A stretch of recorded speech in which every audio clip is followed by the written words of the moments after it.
Bonjour à vous et bienvenue dans cette nouvelle édition du journal du Hardware. Aujourd'hui on va parler des sujets suivants, la roadmap de Alder Lake, les 3080 Ti qui voyagent, pourquoi les RX 6000 performent mieux que les RTX 3000 à plus faible résolution, des nouvelles sur le Direct Storage API, comme d'habitude un petit peu de minage sur les disques durs, un petit résumé de la conférence Apple et enfin Fidelity FX. Vous l'aurez compris, c'est encore une fois une émission gigantesque qui nous attend, avec bien sûr à la fin des Fast News et l'immanquable conseil de vie. Enfin si on peut l'appeler comme ça pour cette émission là. Donc si ça vous botte, venez vous asseoir. On est parti. On commence par une petite nouvelle des prochains processeurs Intel, les Alder Lake S. Une photo de la présentation de la roadmap Intel a été leakée et ça semble nous confirmer que les Alder Lake sortiront bien fin 2021. C'était une rumeur qui était déjà assez fondée, mais là ça vient encore plus confirmer les dires. Selon la roadmap qui a été présentée, le démarrage de ces productions commencerait la semaine 35, ce qui nous donne à peu près fin août de cette année. Et si on compte à peu près 3 mois pour produire, etc., ça nous amène directement en décembre 2021, ce qui serait une date assez logique pour la publication de ces puces. La production commencerait donc avec les plus gros modèles de la gamme et descendant au fur et à mesure sur les modèles les plus petits. Par contre, les plus petits modèles comme par exemple le 6+0 qui est l'équivalent d'un i5 11400, eh bien serait produite quant à elle un petit peu plus tard, la 41e semaine de l'année. Par contre, petit rappel sur Alder Lake, c'est une puce qui a une toute nouvelle architecture, c'est-à-dire qu'on va avoir des gros cœurs et des petits cœurs. Les gros cœurs qui sont les cœurs qu'on connaît sur les processeurs actuellement et les petits cœurs qui vont être des cœurs un petit peu moins puissants, destinés à gérer des tâches qui sont un peu secondaires, typiquement des tâches de fond ou des choses qui sont un peu moins énergivores. De mon côté, j'ai particulièrement hâte d'être dans cette période-là pour découvrir un petit peu ce que cache sous le capot ces Alder Lake et si ça peut représenter une réelle compétition pour les Zen 3 Plus qui se profilent pour AMD. Parce que visiblement Zen 4, c'est au final pas pour tout de suite. En tout cas, ces derniers temps, on a vu un gros retournement de situation entre ces deux marques. Intel est devenu de l'alternative un petit peu plus budget dans le milieu de gamme et AMD est vraiment devenu la puissance des processeurs. Qui aurait imaginé ça il y a 6 ou 7 ans lorsque AMD était pratiquement au bord de la faillite. Enfin bon, ça ne reste que des rumeurs et j'attends de voir s'ils arrivent à respecter tout ça parce que les roadmaps, ça fait un an qu'elles sont un petit peu sans dessus dessous entre les pénuries, le Covid, etc. etc. Je m'attends plus à rien. Mais bon, comme d'habitude, bien sûr, on vous tiendra au courant là-dessus. Êtes-vous intéressé par un nouveau GPU haut de gamme qui pourrait sortir bientôt? Ouais, bah pas trop non plus moi aussi parce qu'on sait vraiment déjà à quelle sauce on va être mangé. Il n'y aura pas de stock et les prix seront excessivement chers. Regardez-moi, je grouille d'impatience. Mais bon, mon devoir est de vous informer que cette 3080 Ti existe bel et bien et que visiblement sa sortie est presque imminente. Des palettes de cartes graphiques ont été vues à Los Angeles portant la mention GeForce RTX 3080 Ti 12Go Ventus 3X OC. Ce qui veut dire tout simplement que les distributeurs commencent à avoir du stock en vue de la sortie de cette carte. Après c'est du stock à la 2021, on sait pas trop combien il y a de palettes et je pense pas qu'il y en aura énormément. Autre confirmation que ça nous apporte, c'est que cette carte aura bien 12 Go de VRAM en GDR6X. On a déjà parlé dans des news précédentes, 12 Go c'est pas fou, on aurait préféré au moins 16 mais bon, écoutez, c'est 2 Go extra, voilà. On n'en aura pas plus de toute façon. Par contre, il manque une information qui me semble primordiale. Est-ce que la 3080 Ti aura une version Founders Edition ou est-ce qu'on aura que des versions partenaires comme on l'a eu avec la RTX 3060? Pourquoi c'est si important de ça? Eh bien tout simplement parce que les Founders Edition sont les seuls qu'on peut trouver au prix de référence, qui sera normalement aux alentours des 1000 € à 50 € près. Et à 1000 €, ça représente une très bonne valeur sur le marché actuel, parce qu'on trouve avec ça en ce moment plus aux alentours des 3070. Oui, c'est décevant, mais bon, écoutez, c'est le marché, c'est comme ça. Mais bon, ne vous en faites pas, la situation reviendra à la normale le jour où Villebrequin publiera le Vultec sur le différentiel. On continue dans le domaine des cartes graphiques avec personnellement quelque chose qui m'a bien fait rire. Vous savez les modèles de minage, là, les CMP de Nvidia, et plus précisément le HX30, qui est en fait une base de 1060 Super, eh bien Asus a mis du RGB dessus. C'est bien un endroit que je pensais qui ne serait pas pollué par le RGB, c'est bien ça. Eh bien visiblement non, parce que les mineurs veulent des sapins de Noël eux aussi pour miner. Après j'abuse volontairement, c'est vrai, cette carte n'a pas tant de RGB que ça, donc inutile de vous offusquer en commentaire. Et si vous manquez un petit peu de RGB, allez voir l'intro de la review du K70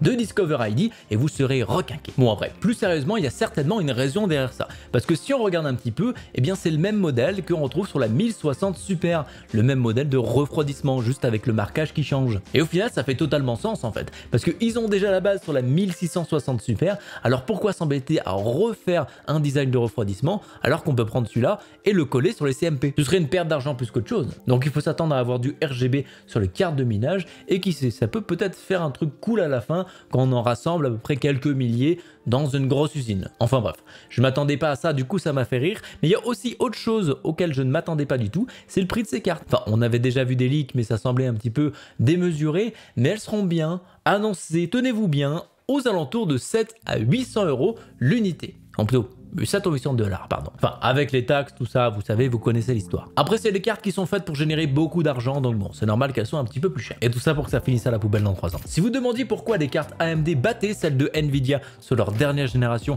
à des résolutions un petit peu plus faibles, eh bien, on semble avoir un petit bout d'explication. Ça serait potentiellement causé par une meilleure latence au niveau de AMD et leur Infinity Cache. Un peu à la manière d'un CPU, le temps de communication entre une unité de calcul, un cache ou la RAM est primordial. Car plus cette latence est basse, moins le processeur va devoir attendre pour recevoir les données permettant de traiter les instructions. Pour illustrer ça, pensez au moment où vous passez à la caisse du supermarché. Quand vous rangez vos courses en même temps que la caissière scanne les produits, eh bien si celle-ci est trop lente, vous allez devoir attendre les produits et donc ne rien faire pendant plusieurs instants. Alors que si celle-ci est trop rapide, eh bien vous serez fortement débordé et vous sentirez mal d'avoir perdu cette bataille. Oui, j'essaye de battre en vitesse les caissiers et les caissières. Faut bien un petit peu de suspense dans cette tâche ingrate que représentent les courses. Autre que celui de savoir si vous avez attrapé le Covid en touchant un paquet de pâtes. Du coup, pour en revenir à notre carte graphique, plus la résolution va être basse, plus on va avoir besoin d'une latence faible pour vraiment avoir les ressources en flux tendu. Car vous vous doutez qu'à plusieurs centaines d'images par seconde, la demande est beaucoup plus grosse que pour plusieurs dizaines d'images par seconde. Du coup, vous l'aurez compris, forcément en 4K ça va être moins important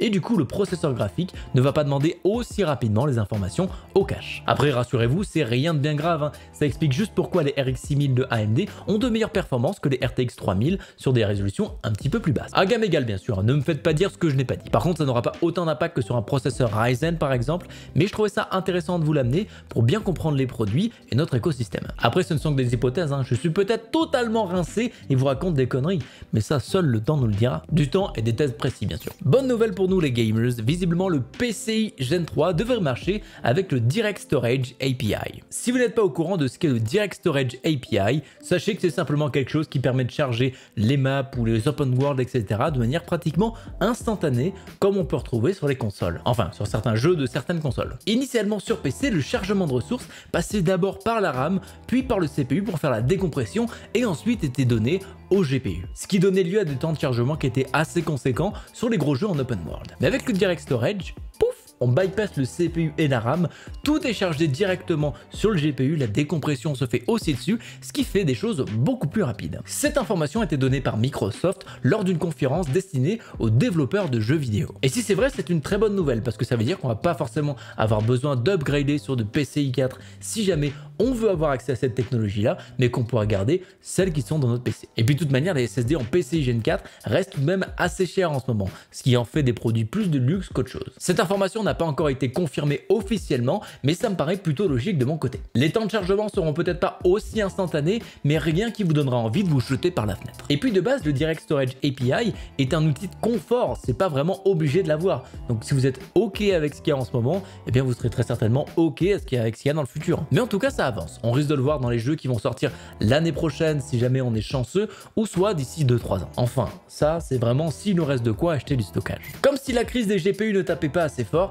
eh bien le minage pourrait nous priver d'une autre ressource essentielle pour nos PC. Vous allez du coup me dire, oui mais Christelle, le minage c'est sur GPU, non? Oh, à quel moment ça a à faire avec notre stockage? Eh bien sachez que le minage de crypto-monnaie vient sous des formes diverses et variées. Certaines formes comme le Proof of Space and Time permettent de tirer parti du stockage, et c'est ce qu'utilise la crypto-monnaie Chia qui gagne beaucoup en popularité ces derniers jours. Ce genre de choses est devenu intéressant parce qu'au vu de la difficulté de trouver des cartes graphiques en ce moment, eh bien ça représente une alternative très alléchante. Ça consomme beaucoup moins, ça chauffe beaucoup moins et ça prend beaucoup moins de place. C'est donc essentiellement du minage plus écolo, ce qui est bien. Mais par contre, ça veut aussi dire que les mineurs vont vouloir acheter du stockage durable en masse. Et par durable, on veut dire les HDD et les SSD qui sont vendus aux entreprises qui ont une bien meilleure résistance au temps par rapport à notre stockage consommateur. Donc là, tout de suite, ça va. Mais si jamais il y a une pénurie sur le stockage professionnel, eh bien, ils vont très certainement se retourner vers le stockage consommateur. Et du coup, flamber des prix des disques durs, des SSD, mais aussi de la RAM. Parce que comme ils partagent certains composants,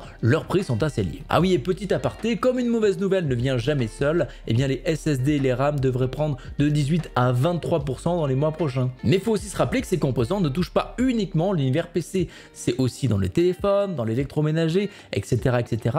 Donc ça pourrait vraiment faire une crise plus globale. Avons-nous atteint la fin du monde? Est-ce qu'on va devoir vivre dans des caves parce que tout l'électronique est devenu trop cher? Bienvenue dans la Tech Apocalypse. Bon, après j'espère qu'on n'en arrivera pas là, mais plus la vie avance, plus elle nous en veut, j'ai l'impression. Il y a quelques jours se tenait la keynote d'Apple où ils ont présenté leur tout dernier produit, et si on peut le résumer en un mot, c'est M1.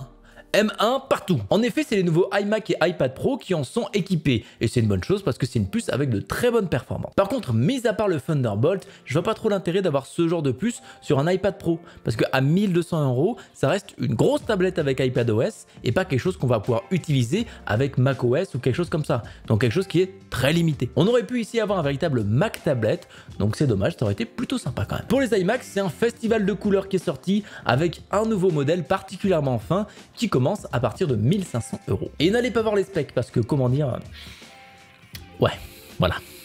On a toujours aussi cette espèce de menton sur cet iMac qui n'a pas forcément lieu d'être, tout simplement parce que la partie PC, eh bien en fait elle est toute petite. Donc l'épaissir un petit peu, faire remonter ça derrière histoire qu'il perde son double menton, eh bien ça aurait été nickel. Surtout que honnêtement sur un PC fixe, qui ça embête d'avoir quelques millimètres en plus au niveau de l'écran. Par contre, où est le modèle tout noir et pourquoi est-ce que les ordinateurs ont une bordure blanche dégueulasse? Depuis maintenant longtemps, on les a en noir et ça marche très bien, donc pourquoi passer sur du blanc qui, en plus de ça, eh bien elles sont plutôt énormes ces bordures. Après, je pense pas être la cible, c'est vraiment pour apporter du fun dans la tech, je pense. Ouais. Par contre, le fun, il est resté vraiment au niveau des couleurs, hein, pas au niveau du prix. Ah oui, ils ont présenté aussi un petit tag permettant de retrouver vos affaires. Pour être honnête, c'est très bien, mais ça coûte 35 balles l'unité et vous devez acheter un petit porte-clés avec qui vous coûtera la bagatelle de 35 € aussi, ce qui fait 60 à 70 balles juste pour pouvoir retrouver facilement une paire de clés, ce qui est très cher pour pas grand chose. Et si jamais c'est pas assez cher pour vous encore, il y a la version Hermès qui est à 500 balles. Pour ceux qui attendent des choses sur la suite Fidelity FX des GPU AMD, eh bien bonne nouvelle parce qu'elle vient tout simplement d'être mise à disposition des développeurs de Xbox Series X et S. Et d'ailleurs bien sûr est intégré dans la suite le Super Résolution qui est l'équivalent du DLSS mais du côté AMD. Visiblement ce sera uniquement pour les jeux qui vont sortir à l'avenir et pas ceux qui existent déjà, donc on pourra certainement pas les avoir via des mises à jour. En tout cas ça reste une bonne nouvelle pour nous pour PC parce que ça veut dire que les choses avancent et que les outils marchent suffisamment bien. Sachant que la console a des architectures qui sont pas si éloignées de ça que nos PC, eh bien il serait pas étonnant de les voir arriver d'ici quelques mois, en tout cas pour les développements. Par contre, il faut pas s'attendre à quelque chose qui va être parfait dès le départ, un petit peu à l'image de leur driver, ça va se bonifier avec le temps et ça deviendra bon d'ici quelques années. Après, on parle vraiment ici d'une sortie d'outils pour les développeurs, donc ce ne sera pas disponible vraiment tout de suite, mis à part sur les titres sponsorisés AMD. Pour les autres jeux qui veulent intégrer ce genre d'outils, eh bien ce sera très certainement fait dans les mois après l'annonce de la sortie des outils développeurs et pour les jeux qui sortiront plus tard. Enfin, comme d'habitude, s'ils prévoient d'intégrer ce genre de choses. Donc les choses arrivent, ça prend juste un petit peu de temps, mais bon, je pense qu'on a de quoi attendre parce que c'est pas comme si on avait des GPU à l'appel par ici, quoi. On passe maintenant rapidement aux fast news pour le reste des news en quelques minutes. Derbor a reçu le nouveau modèle spécial de la 6900 XT de Power Color, la Liquid Devil Ultimate, et l'a bien testé puisqu'il a fait monter jusqu'à 3.2 GHz sous azote liquide. Bien sûr, ce modèle est un petit peu spécial car c'est la version XTXH de Navi 21 qui monte la limite max à 4 GHz pour que les overclockers fassent un petit peu mumuse. Pour tous ceux qui s'inquiétaient, eh bien Discord ne sera pas racheté par Microsoft. Ils ont rejeté les 12 milliards de dollars qui étaient visiblement offerts par Microsoft pour acheter la plateforme et d'autres petits à côté. Mais bon, ce n'est que partie remise parce que Discord prépare sa rentrée en bourse, ce qui veut dire que les parts seront disponibles à l'achat. Donc Microsoft pourrait très bien racheter la direction de cette entreprise de cette façon-là. Donc Microsoft n'a pas donné son dernier mot ici. Quelques petites nouvelles de nos amis 3050 et 3050 Ti. Mais toujours pas leur version tour, leur version ordinateur portable. En effet, Lenovo a laissé glisser quelques informations.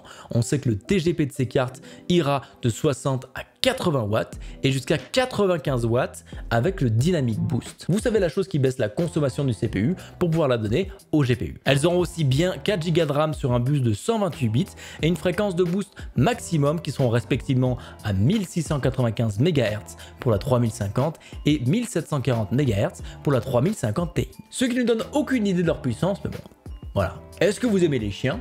Est-ce que vous aimeriez payer votre matériel PC en Dogecoin? Eh bien figurez-vous que c'est potentiellement possible avec Newegg. En effet, le gros revendeur américain a permis à ses utilisateurs tout simplement d'acheter du matériel avec des Dogecoin. C'est pas très étonnant vu l'inertie qu'il y a autour de cette crypto-monnaie depuis quelques semaines. Mais bon, ça montre tout de même la grosse place qu'a pris la crypto-monnaie dans notre société ces derniers temps. Après, je suis tout de même curieux de voir comment est-ce qu'ils déclarent les revenus en Dogecoin. Est-ce qu'ils les retirent et font la conversion immédiatement ou est-ce qu'ils les retirent plus tard et font simplement la conversion conversion au dollar à l'instant T. En tout cas, c'est quelque chose que je laisse bien au comptable. Pour les fans qui n'ont pas eu assez de Portal 2, eh bien sachez qu'un fan mode est sorti sur Steam permettant d'ajouter 25 chambres à l'expérience. Ça s'appelle Portal Reloaded et ça vient avec un tout nouveau mode pour le Portal Gun, le Time Travel. Donc si ça vous donne envie, trouvez un pote parce que c'est toujours plus fun à deux et n'hésitez pas à télécharger cette petite merveille. Et voilà pour les news de cette semaine. Il y a eu du bon et du mauvais, mais bon, c'est un sacré sandwich de caca qu'on est quand même forcé d'avaler. Vous avez peut-être un arrière-goût dans votre bouche du coup. Maintenant, place au conseil du jour. Si jamais vous avez des problèmes pour dormir, eh bien évitez la tisane Nuit Calme. Préférez tout simplement une bonne tasse d'acide chlorhydrique. De cette manière-là, vous allez dormir de manière indéfinie. Bien sûr, ne le faites pas, c'est du 22e degré ici, c'est la mort qui vous attend avec ce genre de choses. Donc soyez prévenus. Merci à vous d'avoir suivi cette édition du journal et on se dit à très bientôt pour une prochaine. Ciao!